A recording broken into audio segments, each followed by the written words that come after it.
TG Geeks, episode 45, November 2nd, 2015. 5 hours in a theater? Why, yes, thank you very much.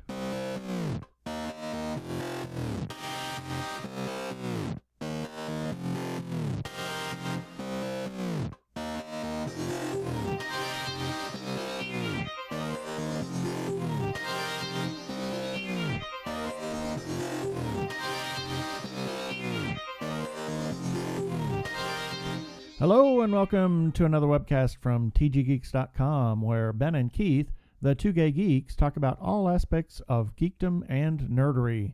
Sci-fi, comics, film, horror, genre, you name it, we talk about it. I'm Keith Lane, and we're coming to you from lovely Phoenix, Arizona, and TG Squared Studios. Got that backwards, didn't I?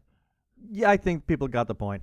And I'm Ben Raggington, also in TG Squared Studios in lovely, I can drive with my windows down, but boy are my allergies killing me, Phoenix, Arizona. Yep. So we got some news for you here. Let's get to it.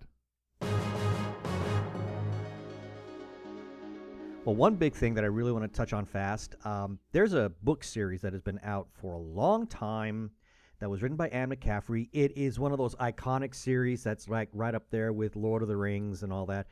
Dragon Riders of Pern. This is an unusual series because I've never read it. And I take it you haven't either? I have not read it either. I don't know. Shame on us. Yeah, shame on us big time. I didn't read it for the worst of reasons, and that it looked like it was just way too, okay, I'm going to get hate mail for this, I admit it. It looked too much like girlish fantasy. Mm-hmm. And that's my bad, because I've spoken to a lot of guys who have read this and said this series is amazing, so I really need to check it out. And I'm also not too sure if this is fantasy or sci-fi. So, listeners, if you can clarify that or give your opinion on that, give us some feedback. Yeah. In any case, we would love your feedback. Please. In any case, it looks like it's finally going to be coming to the big screen. This thing has been optioned left and right, up and down, north and south, east and west. And it has just never come to fruition. And it looks like it's finally happening now. Warner Brothers has optioned the right to do this, not just for the first book, but for all of Anne McCaffrey's books, or at least the entire series of Pern. And I think they went with Warner's because they've had a pretty decent track record. When you look at the Harry Potter movies, when you look at the Dark Knight series of Batman films, when you look at, like I said, the Lord of the Rings, the Hobbit films. So it became, I guess, a natural go-to. Let's go to Warner Brothers.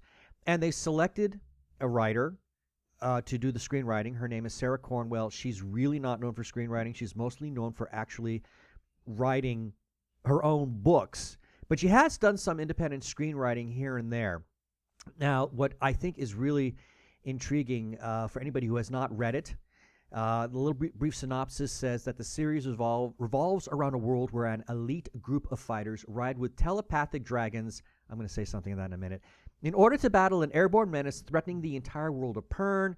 What's not to love about this? It has political intrigue, war, romance, and best of all, dragons. Dragons. And this will allow Warner Brothers to create a series of movies on the scale of Game of Thrones. Kind of feels like it's going to be fantasy. Now, I have to admit, when I read that little bit, now you have not seen this one movie I'm about to mention, but when I read this little thing about an elite group of fighters that ride telepathic dragons, the first thought that ran through my head was Avatar. Oh. James Cameron, shame on you. You stole something from Anne McCaffrey. She came up with this a long time ago. What about Neverending Story? Wow, haven't seen that in a long. Was the dragon telepathic though? I don't know. I don't think so. I think something if I remember, stupid to say. I think the dragon actually spoke. In any case, it looks like they're finally going to be doing this. I'm kind of intrigued about it. This will give me an excuse to pick the books up and actually read them like I really need one now. And I'm only hoping that if this really turns out well, that maybe they'll pick up the Ronin series. Ronin. Fantastic series of fantasy books. Or actually, they're more sci-fi. Anyway, that's the big story on that. Now, I want to jump over to television. a TV show that you and I are following very closely that we like a great deal, Limitless. Yeah. It just got the full order for 22 episodes for CBS. Yay. That's Turns good out thing. it is their number 2 watched new show, Interesting. behind NBC's Blind Spot. So of all the new shows for this season, Limitless is coming in at number 2. I kind of like that. The CBS president, Glenn Miller, said, we're excited how Limitless continues to evolve creatively each week and stand out with its unique style of storytelling.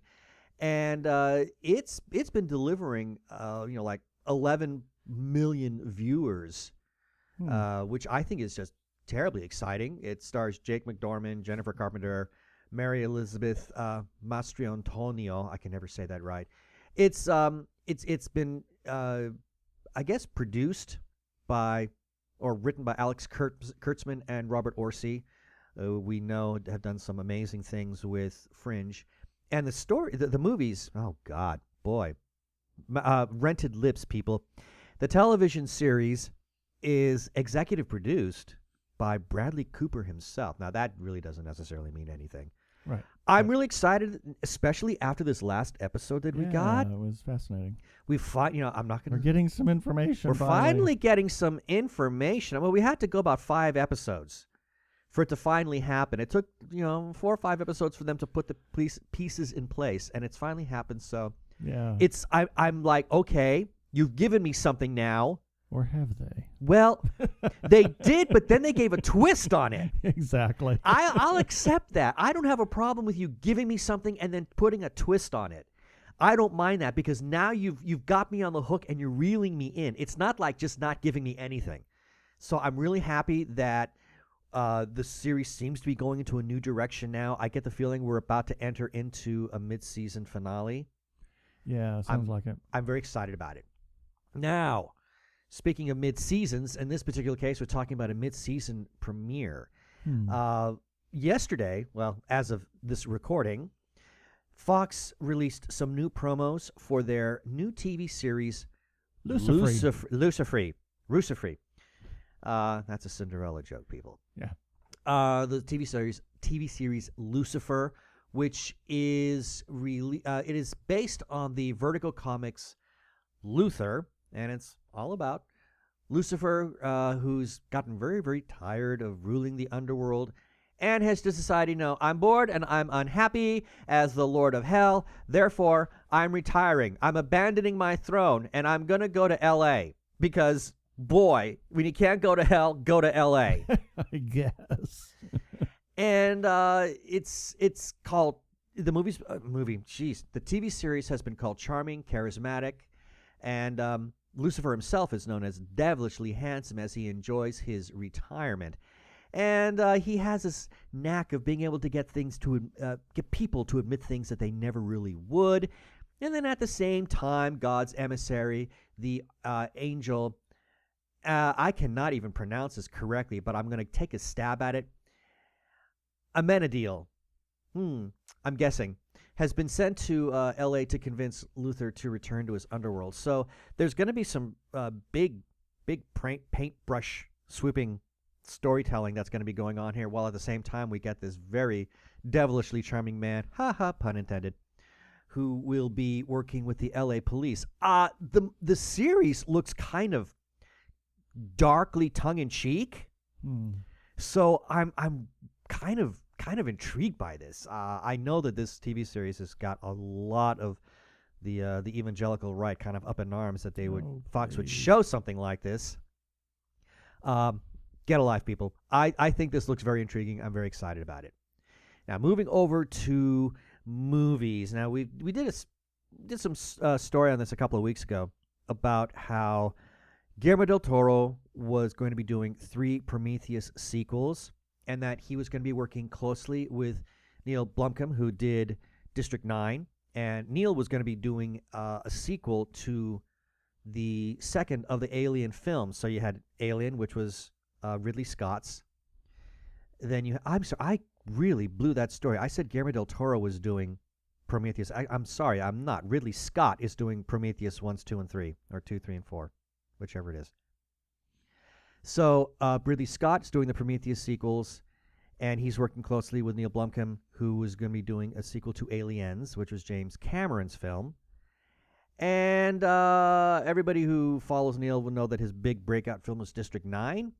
Well, sadly, it appears that the Alien project that Neil was working on has been put on hold indefinitely. The Alien Project. The Alien Project. Now, as I said, Ridley had planned to do several Prometheus sequels, so we would thought that Blomkamp would continue to develop and prepare his in the meantime. But 20th Century Fox, who is the distributor for all these, they decided that they wanted to kind of put a halt on this until Ridley's got all of his stuff done. I think this is a bad idea because by stopping even the pre-production of this, I kind of get the feeling that you are... It runs the risk, given how the industry works today, it runs the risk of these movies not even being made now. Neil's movies. Ridley was going to be the executive producer for those, and he was looking at creating this big franchise of sorts that were going to all dovetail back into his original Alien film. I'm kind of bummed by this. I know that there are some people that actually think this is a good idea. I don't like it myself. Neil Blomkamp himself, he tweeted, Alien is kind of holding / pending Prometheus. It's pending Prometheus 2. So I should be working on other things. As much as I love the Xeno aliens and Lieutenant Ripley, yes, because Sigourney Weaver is going to be coming back to reprise the role of Ripley. So I'm kind of bummed by that. Like I said, I know there are people who think this is actually a good idea and are kind of hoping that Neil's movies don't get made at all. For those people, I mean, you know, I know Crazy Joe's one of them, and Joe, I love you, and we agree 90% of the time. This is that one time where I don't agree with you, but you know, you make a good point. So I'm kind of bummed by this, nonetheless. I really like Neil's work, especially with District 9. It would have been fascinating to see what his vision for the Alien film would have been. Now, moving on to why Disney. And why is a good reason, or a good question, I should say. They are developing another Tower of Terror movie. Why?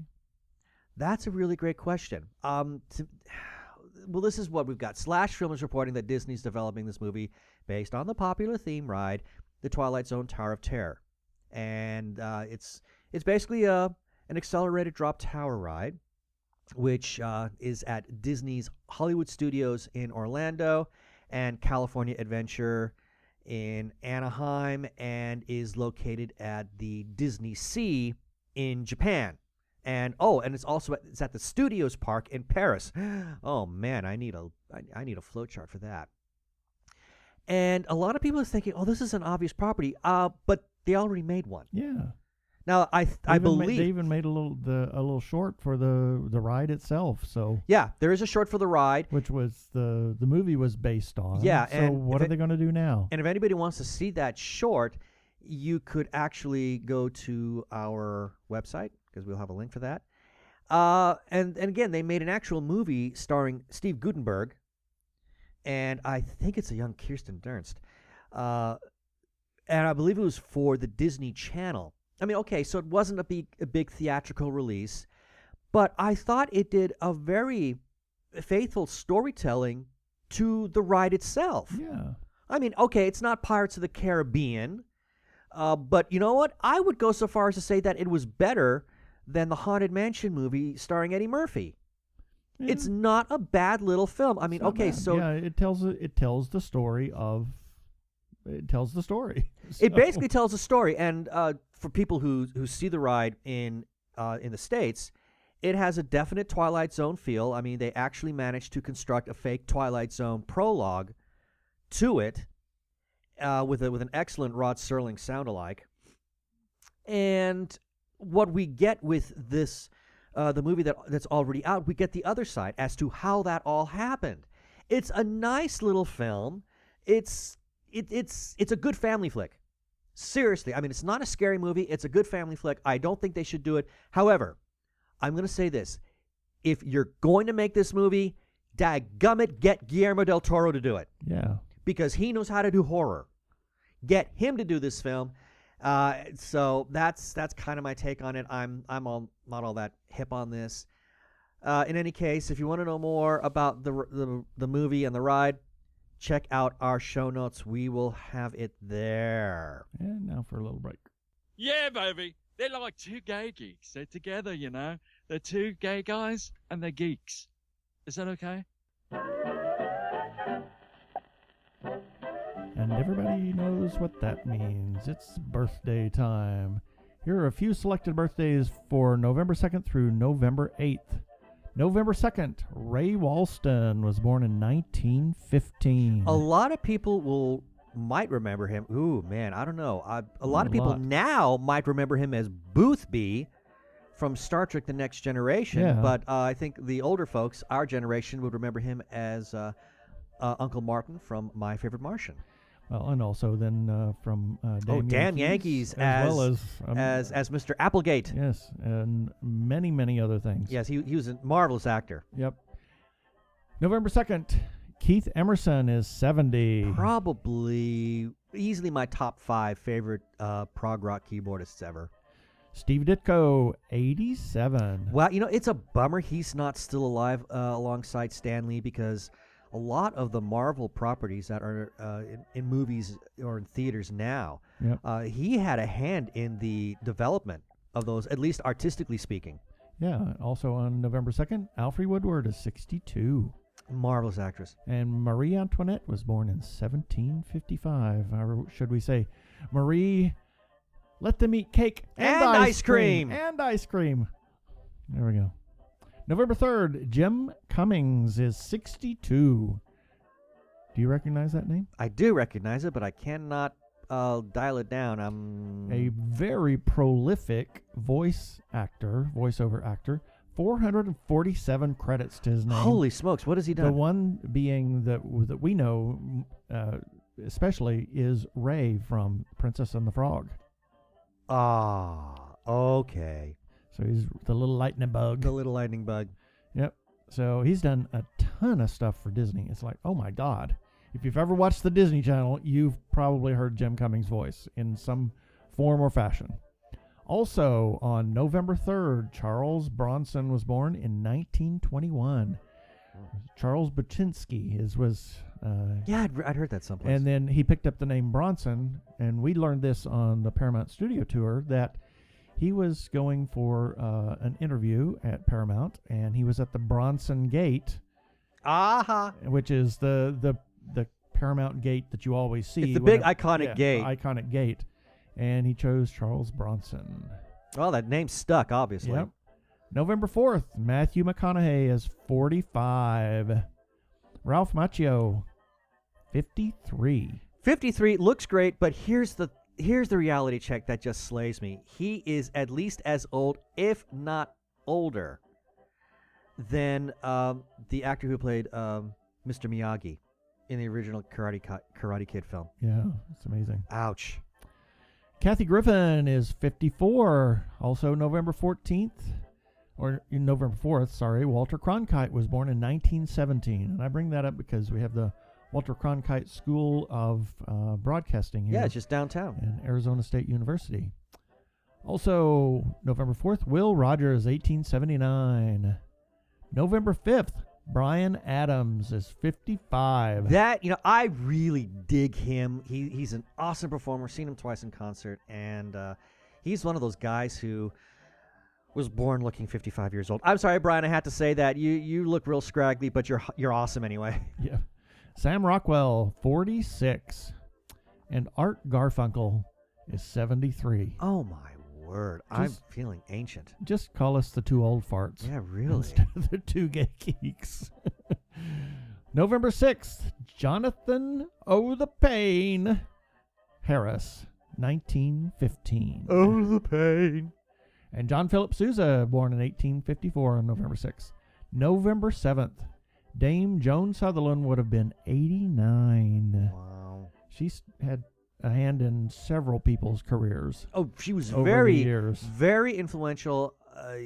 She went out of her way to help singers. Absolutely. And that's, I think, not just in terms of what she performed, but I think the fact that she had such a hand in helping other people, that will be her legacy. Yep, absolutely. Also on November 7th, Mary Travers was born in 1937. And I'm so bummed that she's not with us Yeah, I anymore. know. It breaks my heart because I love Peter, Paul, and Mary. Yes, I'm Yes, old. Yes. And one of the preeminent scientists of the 19th and early 20th century, Marie Curie, was born in 1867. Wow. Preeminent women scientists. Yes, shall we say, in the early part of the century. Yeah. If only she had any idea what it is that she was playing with. Absolutely. I mean, it was great discovery, but it shortened her life. Exactly. November 8th. I put this one on here because I'm going to tell a story. Oh. November 8th, Mary Hart is 64. Now, it was one of those tours, Paramount Studio, wasn't it? Yes. It Paramount. was Paramount. And I was standing there by a staircase, and I heard somebody behind me say, "Excuse me." Oh, yeah. It was Mary Hart. Mary Hart coming down the stairs. Yes, we were on the set for Entertainment Tonight. And we were watching the co-host at the time. He was just recording little like interstitials and just little bits. There were going to be fillers that they were going to be airing here and there and everywhere. Yep. And she just comes down the stairs. And I'm like, oh my God, you know. It's Mary Hart. Just funny little story. Yeah. November 8th, Bram Stoker, 1847, and Sir Edmund Halley, 1656. Good grief, I didn't realize he was born then. Yep. Wow. And that is the birthdays for this week. Let's all go to the lobby. Let's all go to the lobby. Let's all go to the lobby to get ourselves a treat.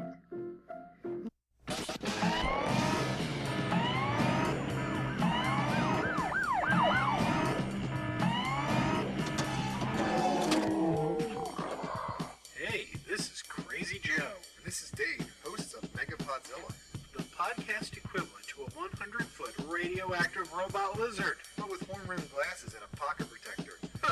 That's nerdy. We're on the rampage, laying waste to the geek landscape. We'll talk movies, TV, comics, toys, video games. And sometimes we talk turkey. Don't you mean chicken? That's right. So check us out at megapodzilla.com. We're also available on iTunes and the Zune Marketplace. Aw, yeah.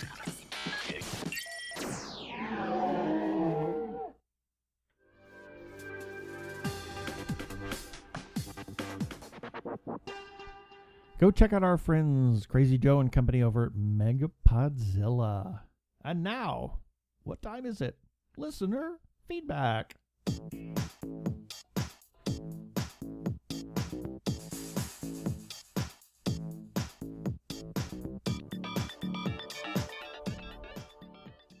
Well, we got two pieces of feedback here. The first one was on our website from Aranax. I cannot pronounce your name, my dear lady. Aranixa? Wow, that made my head hurt. Anyway, she left a comment regarding our Dragon Riders of Pern story. And it is, I just hope they don't put scales on these dragons. You don't have Pernese dragons if you put scales on them. Also, the wing sails don't end at the shoulders. They end at the base of the tail. As long as these dragon things and the colors assigned to harpers and healers, they may have a fair chance of pulling it off, but only a fair chance. Well, again, not having read the books, I really wish I could have some kind of a comment on that. So I need to read them myself. You know, shame on me. But you've already given me something to look for when we finally do get around to it. And then, good friend Crazy Joe, who we just heard the promo for, he said regarding Supergirl, and we're going to talk just a tiny bit about Supergirl in a bit. He writes, I hope to God they don't make Maxwell Lord a bad guy. I hate the post-2005 retcon of Max Lord as a villain. I like the classic Max, who was always a bit slimy but had a good heart deep down. In Justice League America number 60, there is a wonderful scene on a park bench between Martian Manhunter and Max, where John tells Max that when they first met, he didn't like him and viewed him as nothing but a rich opportunist. But after getting to know him and working side by side with him in the past several years, Max had become his closest friend. It was a wonderful moment, and that was Max. Max was rich and kind of smarmy and totally an opportunist, but he had a good heart and was never a bad guy. When he murdered Blue Beetle in Countdown to Infinite Crisis back in 2005, it was the beginning of a retcon that I couldn't, and still can't, get behind. If this is the Max we get on Supergirl, I'll be extremely disappointed, and it probably will be because the new evil Max Lord of the past 10 years seems to be the one DC has been pushing hard for the past decade. Okay, I got nothing to say about that. I'm a little behind on some of the comics. After they did the big retconning after the first Crisis on Infinite Earths, I didn't like what was going on in the DC universe, so I stopped reading those issues. So I really can't say. I admit maybe I should get back to him and see what's going on. So I'll take your word for that one, Joe, and that's our feedback. Okay, and I just want to let you know that our Facebook page name is now TG Squared Studios. We're still TG Geeks Webcast page. You can look us up both ways, TG Squared Studios or TG Geeks Webcast, and that's Facebook. If you like our show, or even if you dislike it, you can comment on our Facebook page, our YouTube episodes, or at tggeeks.com, and you could receive a shout-out on a future episode. Or you can call our listener feedback line, and we will play your comment on air. That's 469-TG-GEEKS, 469-844-3357. This is Mark Biaggi, and you're listening to the Two Gay Geeks webcast. You name it, they'll talk about it.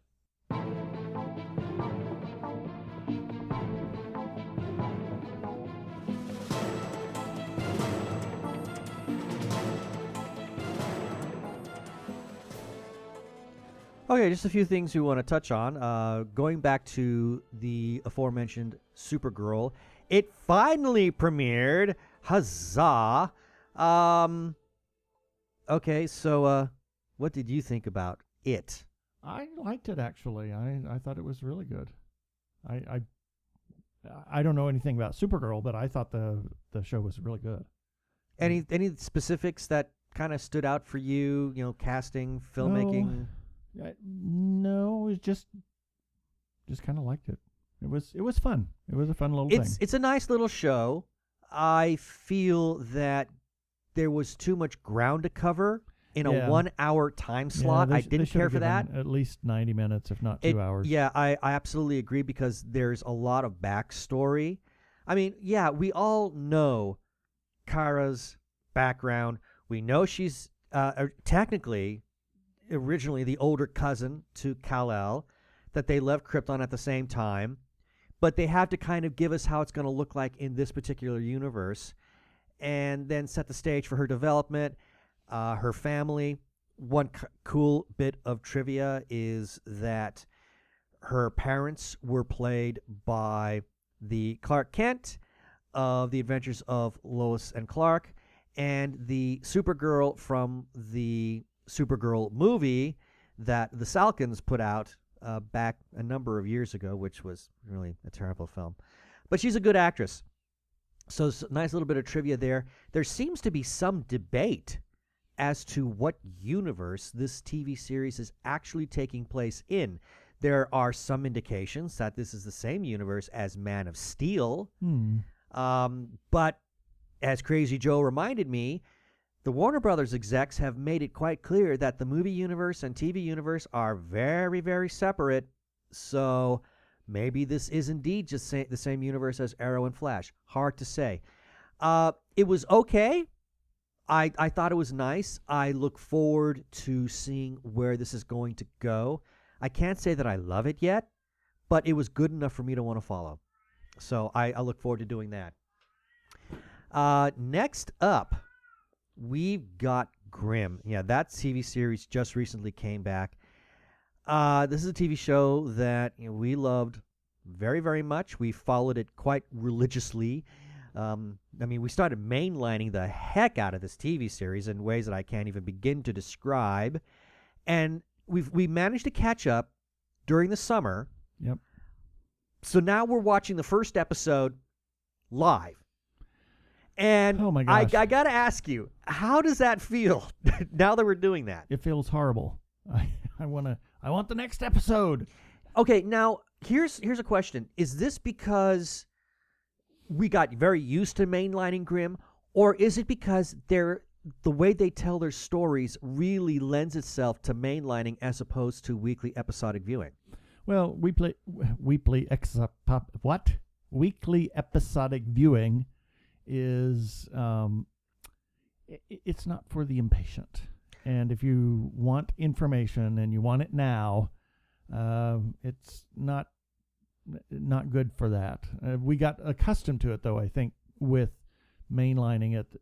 And I suppose that's I heard some people drop the show kind of in the middle of Season 2.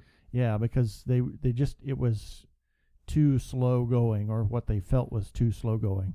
So it's one of those that's better mainlined, maybe. So it sounds like it's a TV series that the nature of the storytelling has all your story elements that are very drawn out. Yeah. So they're painting very, very, with very broad brush strokes. Yep. Is what they're doing here. It's not tight little episodes that link one to the next to the next. It's a gigantic arc. It is. What it is. I would almost say that each season is one really freaking long episode. Yeah, exactly. Almost. Yeah. I mean, I like it, but oh man, when that hour was up, I was like hurting because I desperately wanted to see more. Yeah, they're all.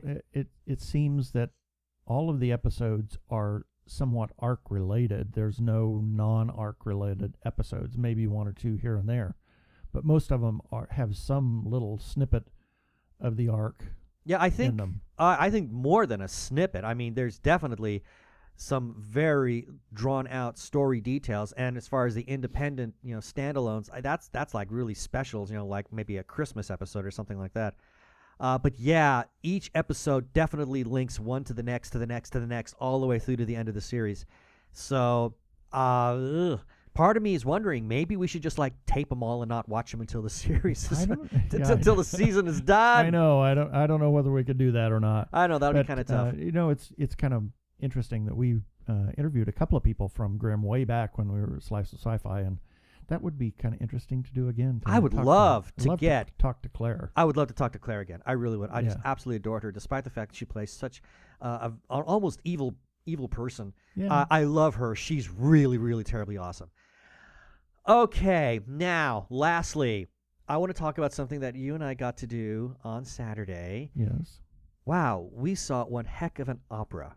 In the theater for 5 hours, we watched a live-in high-definition broadcast of Tannhäuser. Wow.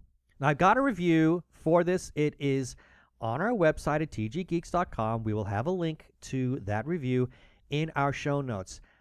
Anybody wants to know what I think about this, it's right there. But I really want to hear, now that we've had some time to process emotionally what we saw. Really, what did you take away from this? Wow, it's transformation. I guess that's, and healing and redemption. I guess that's what that whole opera was about, and it really, the music was incredible. It's so different for Wagner. Your mother had said she thinks that it's some of Wagner's most melodious, and it is. I would agree with that. Incredible. I think it is. It's incredibly melodious. It's an early opera. I was able to confirm that. It is one of his earlier works, as opposed to his later stuff, which can get a little ponderous in places. Yeah. I found nothing ponderous about what we heard in this opera musically. It was just, the music is very majestic. It is spiritual. It is it sets the mood. It tells the story. It helps tell the story, and that's kind of Wagner's big thing, is the orchestra is not just a background piece. It is another voice. It is another character, if you will. I would almost liken the orchestra to be the ancient Greek chorus. Yeah. so to speak. Because it kind of tells the story too. And, Wagner knew how to write for brass, and he definitely had some incredible brass moments in this in the orchestra. And the men's voices, there's several men's choruses in this. It's just like, wow, when they come into the hall, it was just incredible. Just incredible. For anybody who doesn't know what Tannhäuser is about, here is a brief synopsis that was on the Met Opera's website. Tannhäuser takes place in and around Wartburg Castle in Thuringia, or I'm not even pronouncing that right, in central Germany, and in the mythical grotto of Venus, the goddess of love. Wartburg is the setting of a possibly legendary 13th century song contest, as well as the home of Saint Elizabeth of Hungary from 1207 to 1231, who was the wife of the Landgrave of Thuringia. It would later become associated with Martin Luther, who translated the New Testament from Greek into German there, and the pagan-Christian dichotomy expressed in the twofold setting is central in the opera's dramatic core. Now, this opera had, I think, some of the best singing. Oh my gosh, yes. That I've ever heard. What were some standouts for you? Ava Maria Westbrook was incredible as Elizabeth. Yeah. Yes. And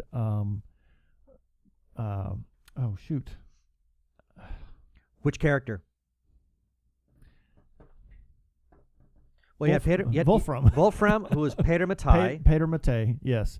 He was incredible. We had heard him sing only really once before in Parsifal, where he played Amfortas. And in that one, I mean, I remember tortured. Yeah, exactly. And I remember when he comes on in Parsifal, I mean, his character is just really gushing emotion and blood. I mean, it's not pretty, but he's just really gushing all this emotion. If there's a German equivalent to Verismo, we were getting it there. Yep.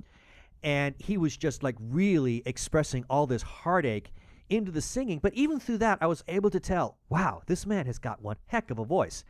So now we get him as Wolfram in Parsifal, and 2 times he has an aria. He has one in Act 2, and then he has a second one in Act 3, and it's the one in Act 3 where he's singing about the evening star. Wonderful. That just broke my heart. It was unbelievably exquisite. Yeah, it was his voice and the one that played the king, or what was his name? Yes. He played King Harman, and I believe the singer is named Gunther Greusbach.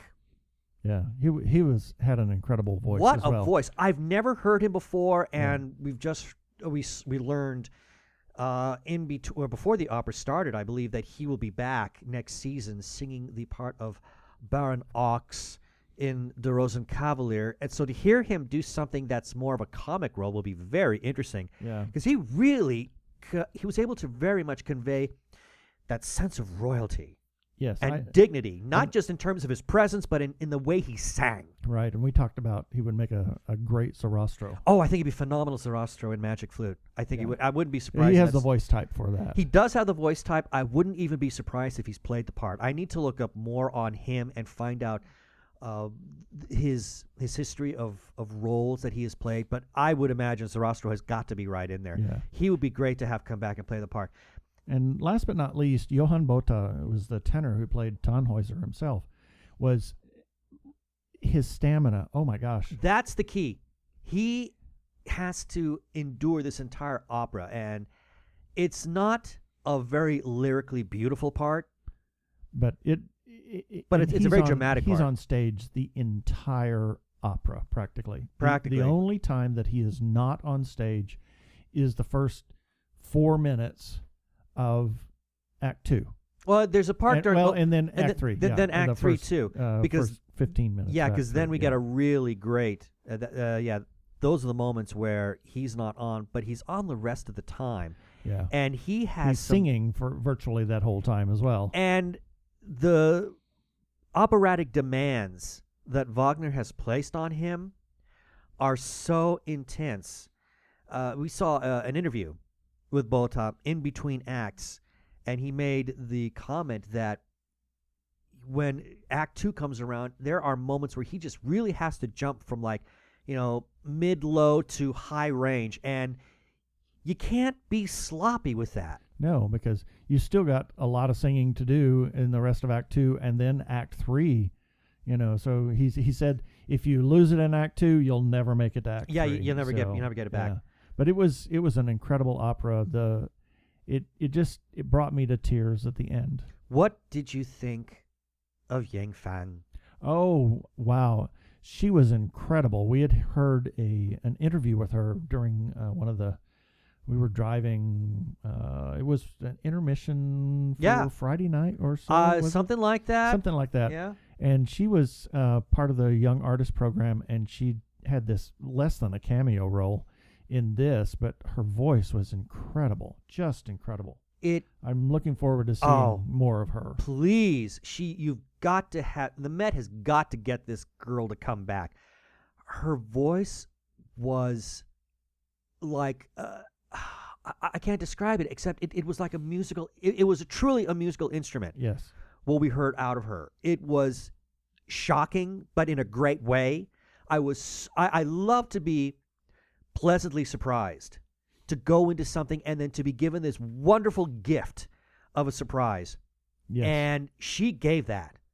It was such a delight, and her sense of pitch, because she sings without any musical background. She sings entirely a cappella. Now there are phrases where she doesn't sing and she's playing with some kind of a horned instrument. Yeah, pantomiming.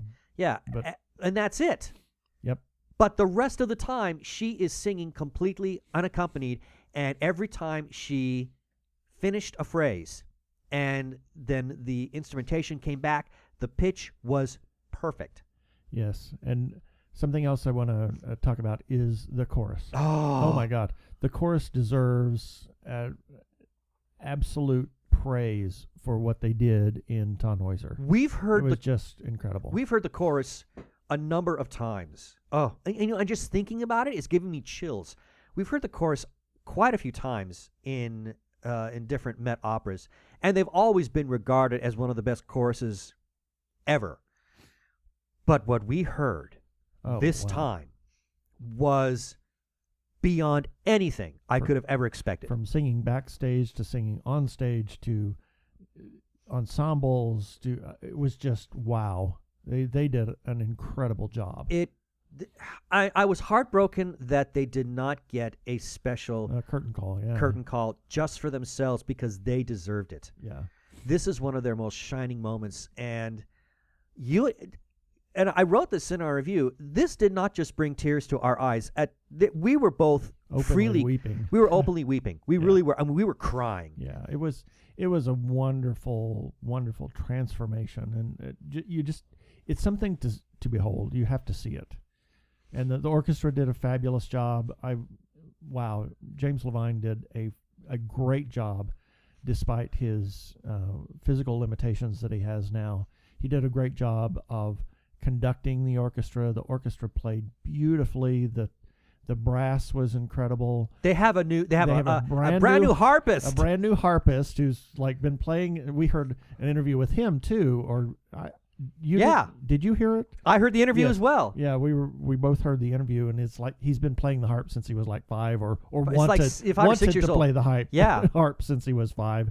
And he's French. He's a young man. They hired him, and then they said, "Oh, by the way, we're doing Tannhäuser, which is extremely heavy on the harp," and he played beautifully. And they did a little interview with him, mid intermission. Susan Graham interviewed him in the pit, and he just talked about playing the harp for the Met.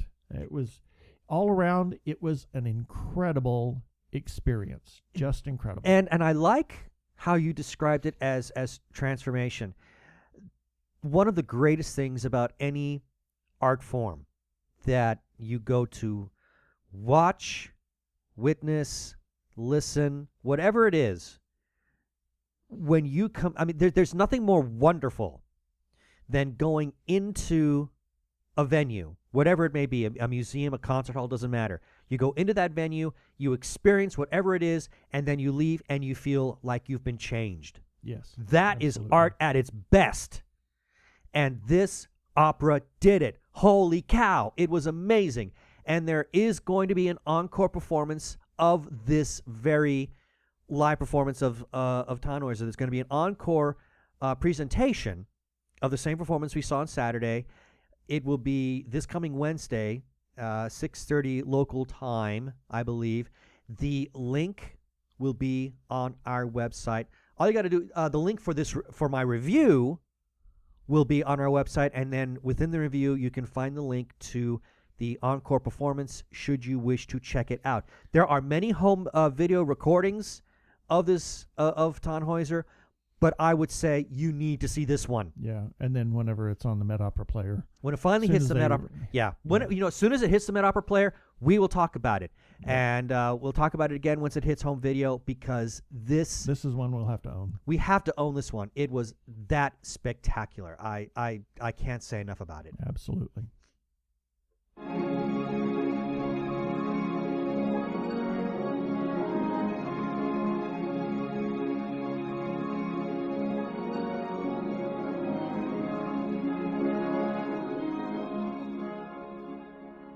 Just a little Wagner there, too.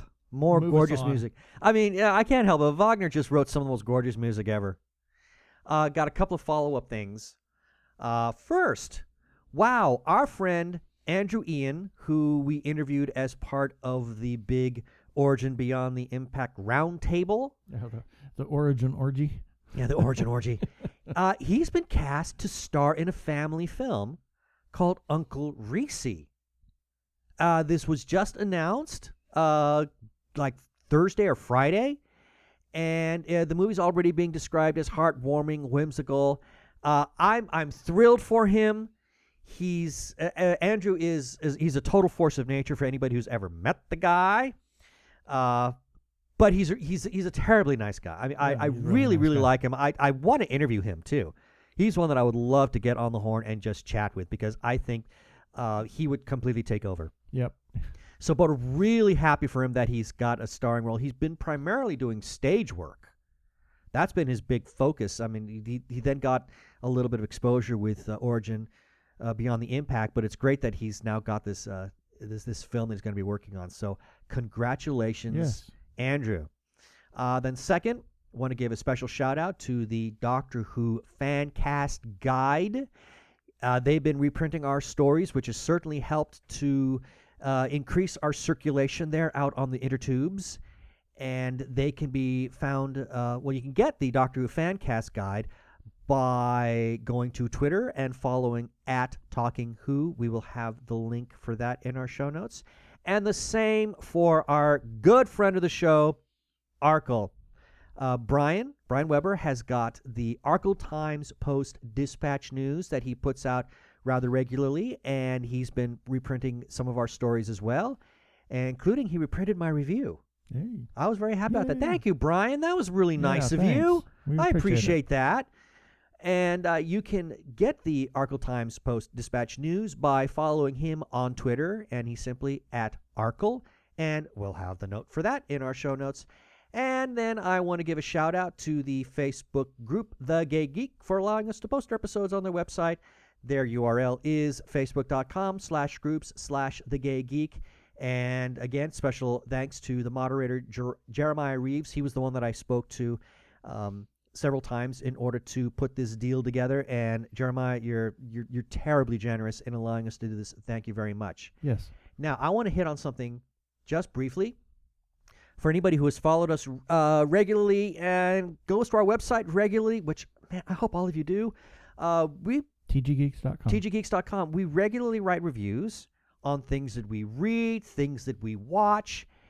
And, as I've said many times, it's just, we are the Two Gay Geeks. It is just us. That's it. It's just me and Keith. We're the ones who do the lion's share of the work. However, Our blood, sweat, tears, and money. that's right. However, last year, a good friend of the show, Claire O'Leary, wrote. you, Claire. She wrote, and Claire, in case you don't know this, I thought your review was really excellent.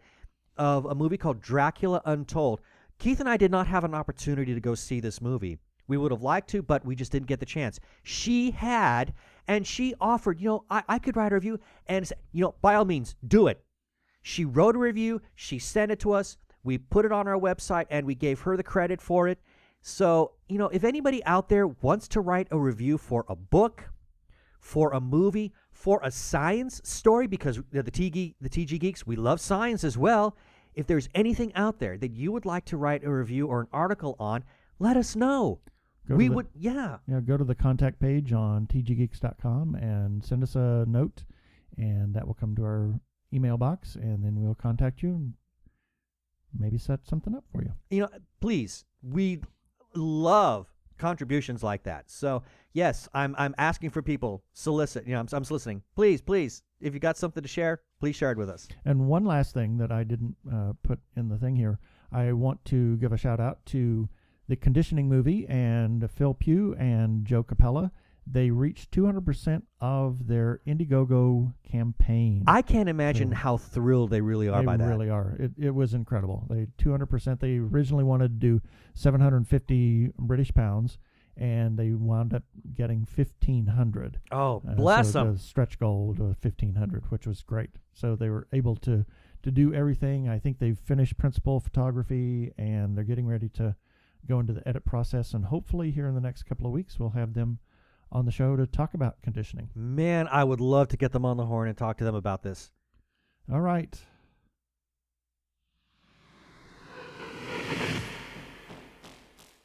Up next week, who knows?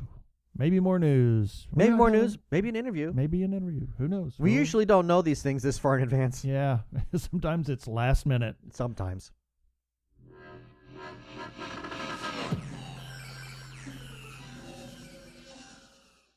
Okay, that should do it for this episode of TG Geeks Webcast.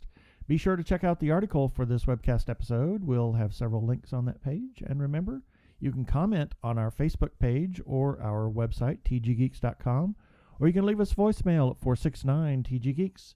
That is 469-844-3357. From TG Squared Studios, I am Keith Lane. Thanks for listening. I bid you peace. Cheers.